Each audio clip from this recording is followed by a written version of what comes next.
A moon orbiting a planet, a spinning Ferris wheel, a yo-yo trick called Around the World, the International Space Station.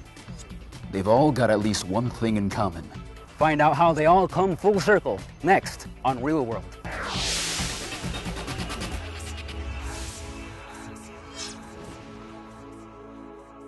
A moon orbits a planet, just like a planet orbits a star, in a curved, nearly circular path. A Ferris wheel curves around a central point as well. And of course, when you go around the world with a yo-yo, it's circling around your hand. And why does all of this happen? Because of a little thing called centripetal force. Basically, centripetal force is a force that makes an object, like planets or other satellites in space, follow a curved path. The word centripetal means center-seeking. What better place to study centripetal force than on the largest artificial satellite in space, the International Space Station? In addition to actually experiencing centripetal force, the freefall environment on board the ISS allows for some really cool demonstrations. So let's send it up to Expedition 22 astronaut Jeff Williams. This is a tool. It's a special tool that we use on board the space station, actually during spacewalks. But it's a heavy metal object, and that's what I really wanted to use. And you can see I have it tied to a string, or with a string, onto this bungee right here. And it's just floating here in weightlessness. And you can see the string here is rather loose, and it's just kind of floating randomly. If I were to rotate this thing on the string around this bungee, and let me do this, you can see that the string pulls taut and stays tight. And the tool continues to rotate around the bungee. In fact, if you look really close at the bungee, you can see that the bungee bends at the point that it's rotating, and it bends toward the tool. And that is caused by the centripetal force due to the angular acceleration of the tool as it rotates around, keeping this string tight and keeping the rotation in a circular motion. It's the same kind of force that applies to the rotation of planets around the sun, or the moon around the Earth, or the space station around the Earth. But you might notice that neither the moon nor the ISS is attached to Earth by a string, and they still orbit. Why is that? Well, think about this. Satellites would continue to move in a straight line because of inertia.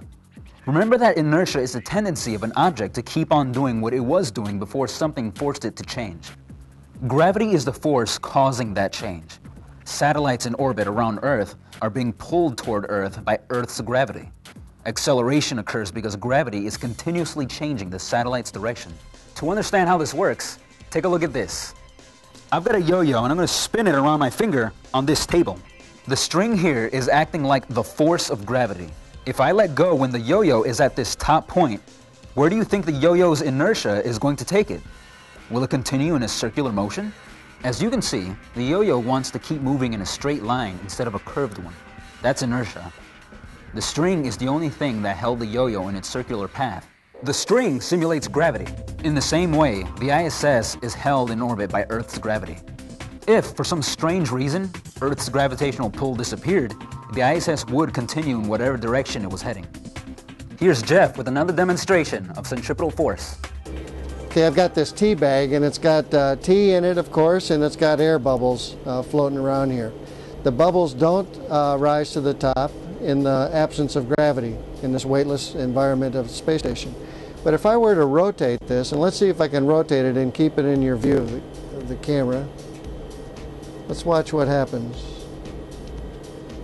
If you look really close, you'll see the air bubbles starting to coalesce in the center of the tea bag.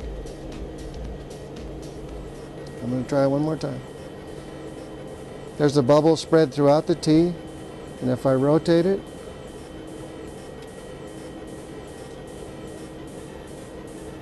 the bubbles coalesce to the center of the tea and eventually form a circle. Why do they do that? Because of the centripetal force spread throughout the tea. The liquid tea goes to the outside of the bags, and it forces the air into the center because the air has less mass, less density than the liquid. So the air goes to the center.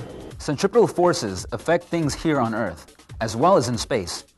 Things like Ferris wheels or the acceleration of a car going around the curve. But what other applications might this force have in space?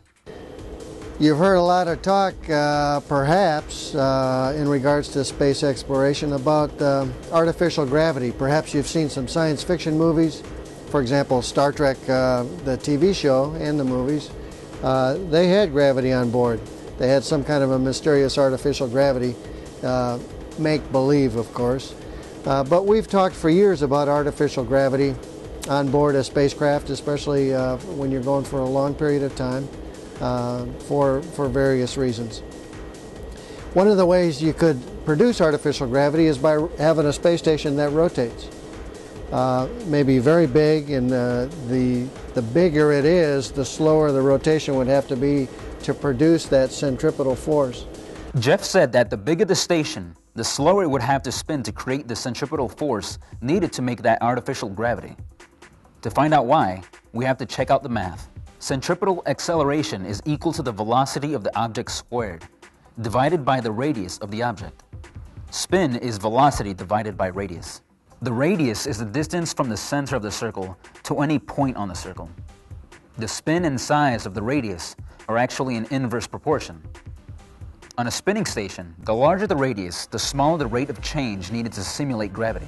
Theoretically, you could do that. Theoretically, you could take a large station and produce, through centripetal force, sort of an artificial gravity to keep everything in its place. But the problem with that is when it's not very practical, because when you spin something and we turn our head around, our vestibular system will get a little bit messed up, and it's like if you're going around on a merry-go-round, riding a merry-go-round, then you step off the thing, or you spin around until you get dizzy. It'd be the same kind of thing. So I'm not sure artificial gravity in that way is very practical. Wonder who will be the first to produce artificial gravity? But hey, don't just sit there and spin your wheels. Use that math to help solve this challenge. I'll see you next time on Real World.